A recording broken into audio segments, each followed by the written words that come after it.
Some books you read and forget. Some books stay with you. And then, there's A Little Life. A book that doesn't just stay with you. It haunts you. This is not just a review. This is a deep dive into one of the most devastating, beautiful, and controversial novels of our time. If you've ever felt broken by a story, if you've ever cried over someone who never existed, then you already know what A Little Life is. And if you haven't read it yet, buckle up. But before we begin, make sure to subscribe to the Literature Joint, where we delve into a deep dive in literature, works, and more. Our story begins with 4 young men in New York City. Willem, the gentle aspiring actor.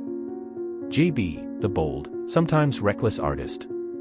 Malcolm, the privileged architect torn between cultures. And Jude, quiet, brilliant, guarded, and as we'll come to learn, completely broken inside. They're more than friends, they're chosen family. But the deeper you read, the more you realize. This isn't their story. It's Jude's.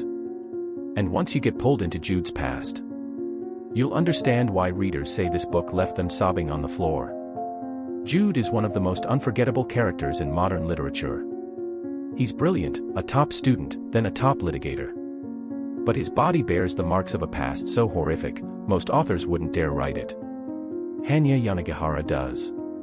In unflinching, graphic detail. From a monastery to child trafficking, from sexual abuse to abandonment. Jude's past is a catalogue of human cruelty. And yet, he survives. He is never reduced to just a victim. He's strong, he's loving, he's full of contradictions. He self-harms. He hides. But he also loves. He tries. He endures. He was the bravest person I knew, Willem says. Not because he had no fear, but because he went on despite it. At its core, A Little Life is about trauma, yes. But it's also about memory, dignity, unconditional love, and the body as a living record of pain. Notice how Jude is always in pain, his body is a battlefield. Scars, limping, constant infection, all physical symbols of his emotional past. Time in this novel is nonlinear. Flashbacks are sudden, unannounced, mimicking how trauma actually lives in the brain. And love. Love here is complicated. It heals. But it can also wound. Because love is not always enough when someone refuses to be loved. This novel is divisive. Some critics called it exploitative, that no one person could survive that much suffering. Others praised it as a masterpiece of empathy. Fun fact, the book was shortlisted for the Booker Prize but also made several Worst of the Year lists. So why the split? Because Yanagihara refuses to follow literary rules. There are no redemptions. No tidy arcs. No healing moment. Instead, she offers something more honest. A window into prolonged, unhealed pain, and how love sometimes helps people cope, not recover. So who is the author behind this heartbreaking world? Hanya Yanagihara wrote A Little Life in 18 months, with no outline, writing 16 hours a day on weekends. She wanted to write a book that didn't care about plot, but about emotional reality. A book about chronic suffering, not just trauma, but what happens when pain never goes away.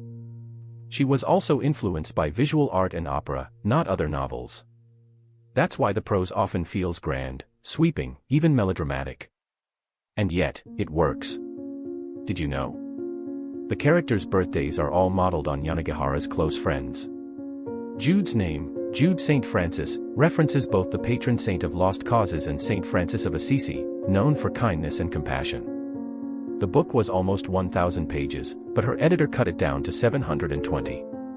There's no mention of phones or technology, giving it a timeless, almost dreamlike feel.